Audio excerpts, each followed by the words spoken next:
Good morning, everybody. Welcome to Coffee Talk. And it is not green screened, even though during drama camp we went and learned all about that. We are down by the lake in a beautiful location, which some of you are going to be super familiar with. But we're at Green Bay, which is important to us today because we're going to spend time with you here on Sunday. But we'll get to that in a moment. First, we want to look back on Sunday. Jeff, I am sitting here trying to pretend that my coffee has transformed into something other, but that's not really the transformation you were necessarily talking about, right? You were walking us through Romans 12, 1 and 2, where it's our mind that is, I mean, the word's transform, but really we're talking about like a recreation, kind of new creation, right? I don't know, and it's even like, I think we've all done renovation projects where we've worked on our house, right? And we love those before and after pictures. Sometimes though, a renovation or a renewing or transforming of our mind is a little more gradual, a little more slower, a little less, big milestone moments. But I really appreciate it, and this is something that we took away. I don't know, church, if you're like going home and having lunchtime conversations, but it definitely sparked one for our table where we were talking about, you made a point of gratitude of things like when we focus on that, it actually, the studies show like that it actually can change your mind. And I think that's something we've talked about here is that we can very easily miss all the things that God is doing in our life that we should be grateful for because it will help us notice all the more down the road the things he does. And so I guess the question for us today is, what's something we're grateful for? And what's something in our thinking that has changed over the last X number of years? All right. Good question. Two things. So something I'm grateful for. I'm grateful for this beautiful fall weather. Like, it's sunny, the skies are clear. Yesterday, I think we could see further than any distance we've been able to see. Like, the smoke was clearing out. And I'm just grateful for bluer skies and just a beautiful entrance into fall.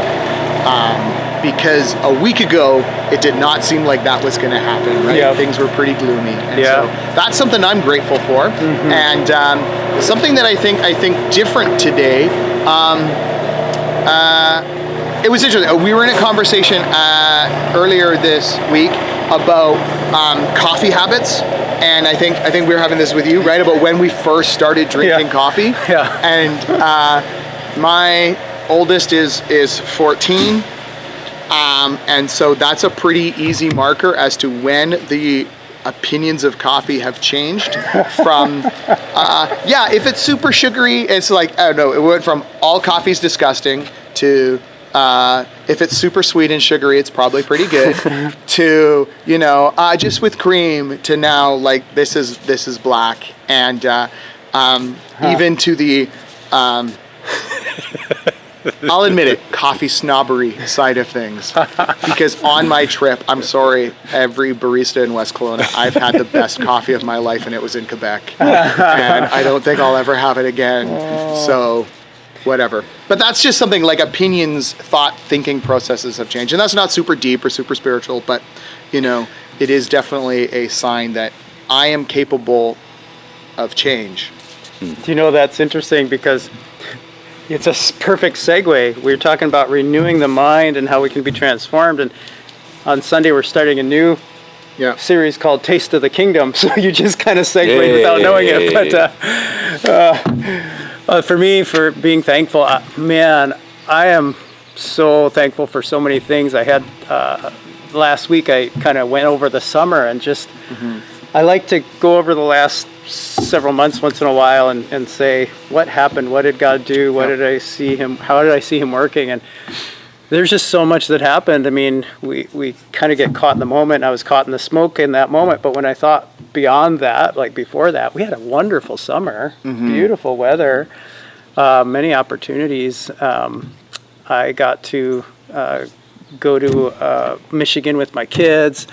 I got to go to a NFL football game with my kids while we were in Michigan, preseason game, and then the boys came back and went to a CFL game with you, and so Gabe really loved that, my one son, and so I've been grateful for just these family moments because Jack is getting older, and he may be going off to university next year, and I'm just really treasuring these moments that I have with my sons and with the family. So we've had some of those.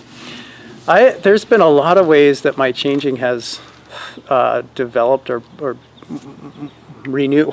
How'd you say how our thinking has transformed? I'm having a hard time coming up with one, but I think in general,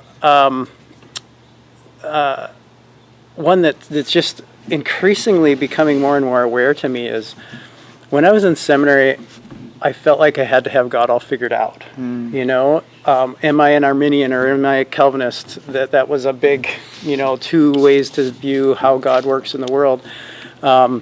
And if you don't know what those terms are, that's okay. And if you want to talk about it, I'd love to. But I've been more and more comfortable with the mystery of God. Like He is infinite and we are finite, and therefore, how can I assume to know all about Him? Like what I do know is so tiny and can be changed. And I think that's important for renewing of our mind, to realize that what I think is so important, I mean, the basics, that Jesus is the one and only way and the truth and the life, I mean, that will never change. But how He's the way and the truth and the life, I may be wrong on in some ways, and to be willing to admit that and be humble before God, and that He knows and I have Him, so therefore I am in the way.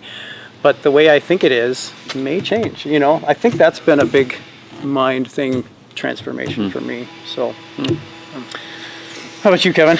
Thankful, I would say for sure, the fact that we're sitting here in shorts and we're okay. Hey, I'm not in shorts. If we were in Alberta or even just a different year, we would be getting the parkas out of the crawl space, mostly for Jeff, but partially for us, just to prep, because back to school. Okay, so it means getting ready in the winters, like all that. Yeah. And the fact that we're just kind of soaking up these last few days of summer, and as a family, we're trying to just enjoy a lot of that, and it's been amazing, and I've really enjoyed it. And as far as change, one thing I've kind of been thinking about is my phrase is this: technology can be a double-edged sword, but it's not something to be feared.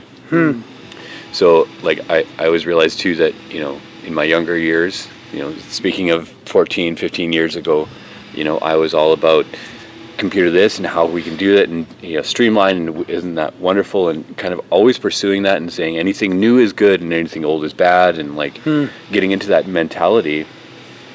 But actually even being able to say, there's good things about technology that we can actually use that are not to be feared at all, but yet realizing that some of these things are actually a double-edged sword. And so even in my thought process about social media and about how we connect as people and how we utilize some of those things, I feel like that's actually changed quite a bit in me over the years too. I feel like I very much have come from you talk about being a car guy.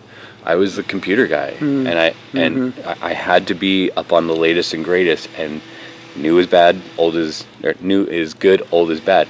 But also, I think that translates into other things. Like, there's a lot of really amazing, very old hymns, very old songs. I think they're absolutely amazing. There's some terrible ones too. There's some really good new stuff. There's some really poorly written new stuff as well too. And yet, it's not a reason that we wouldn't jump in and So I feel like my mind is trying to change around a lot of those things. As far as church and family and life and social media and all of these things. Technology can serve us and help us and create community and all these things. Even the way that we can connect with all of you, I think is good and helpful, and even bring announcements and bring all of these things. There's good tools in all of this, for somebody to be able to come and see, hey, this is Green Bay, this is where we're going to be on Sunday. Those are actually not necessarily bad things, right? We can use it as a good tool. So It's very good. Yeah. That's my segue. That's your segue. You know what? That's great. Both of you, I'm sure, have shared great things in there. I should say, I was listening. I was listening. I was here. The Lego guy. I was listening. Say it all again. That's right. Yeah. One more time, real slow. But in my head, I'm thinking, yeah, really terrible new song. So clearly, Kevin found my album. No squirrels running around here in my brain. But yes, no, you're absolutely right, Kevin. A great segue because we are down here where we want you to be on Sunday afternoon. But just tell us more about the picnic, how it's going to work.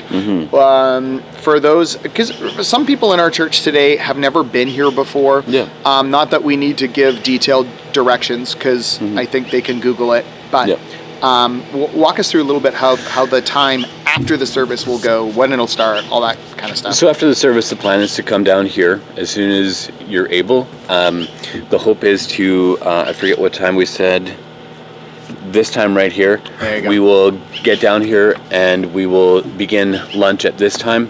And the reason being so that we can kind of just get into it quickly, but we also have enough time to shut down the stuff at church and get burgers and stuff started down here.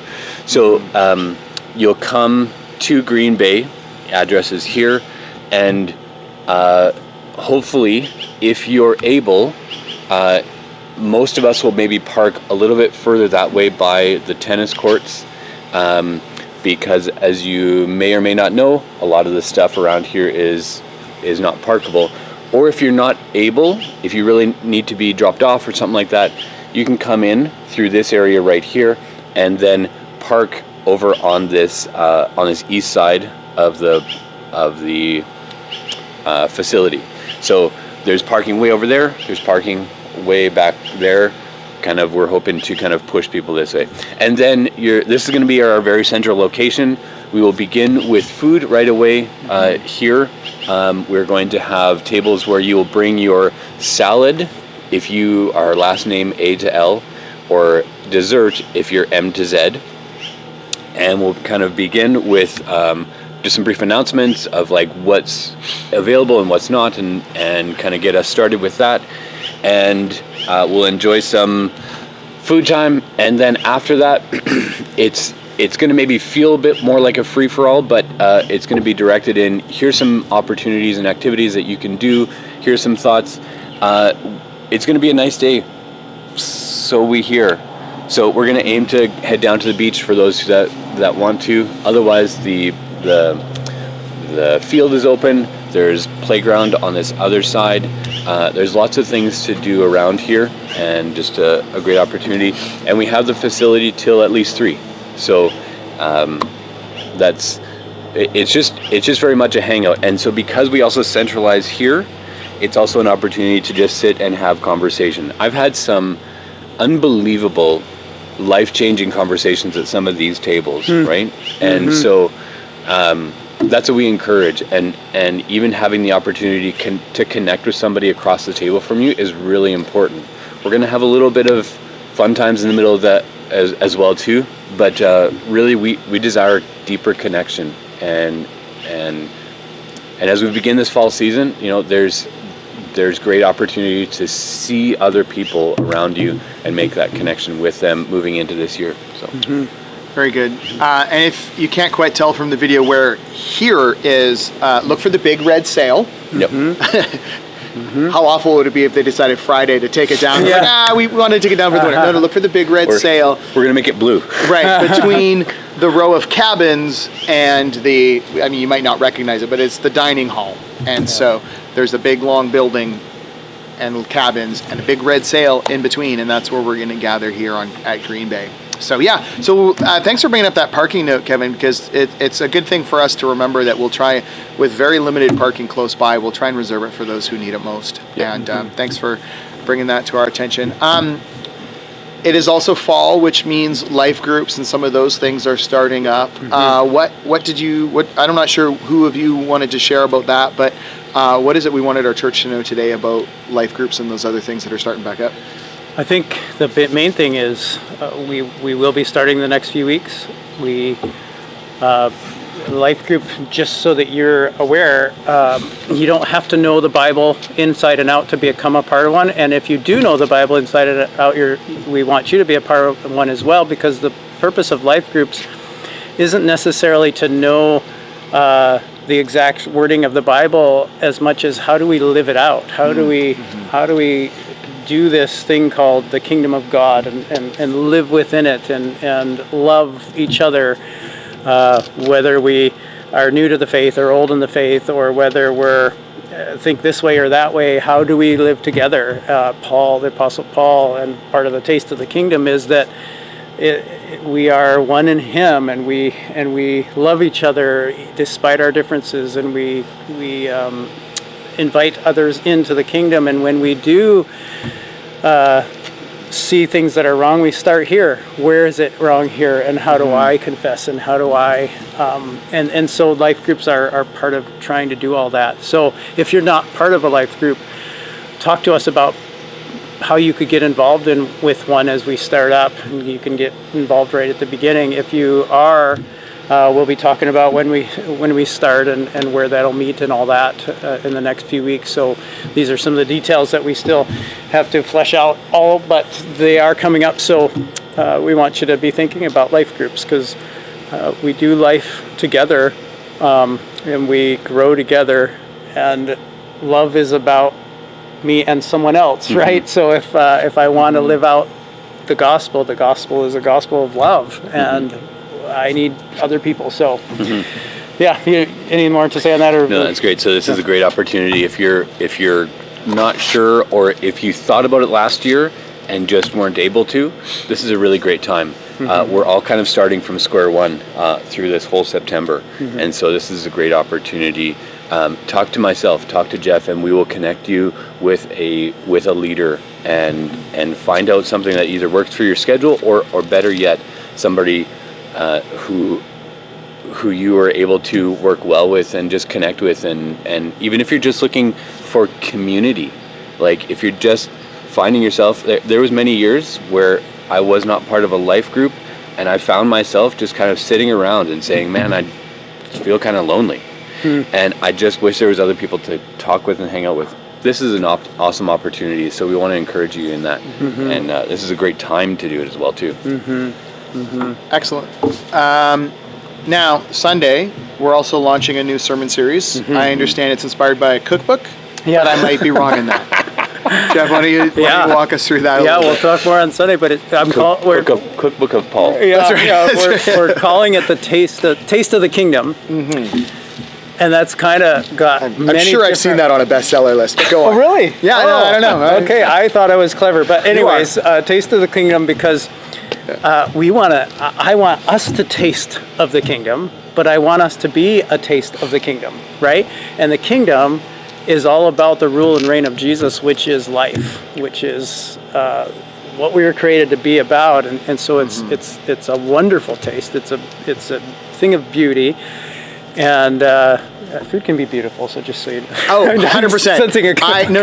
The best dishes taste good. I mean, look good. That's what I'm trying to say. The best dishes look good. And taste good, Yeah, absolutely. So, anyways, all those kind of metaphors kind of come together. So that's kind of what... And it's not, we're not just talking about being salty. This is like... sweet, salty... That's okay. Umami. Is that what it's called? That's a sense I didn't. That's the new. That's making it that kind of like the protein. Yeah. It's that. Yeah. It's. I can't put my finger on it. That if you can't put your finger on the taste, just call it umami and you will sell. There you go. So there fancy. We go. Good. Okay. So we've got lots happening, as you can tell. It's fall. There's always lots happening. We've got the picnic coming up Sunday. We've got a new sermon series coming Sunday. We've got life groups launching. If you've been part of one, like hopefully your leader will be getting in touch with you soon.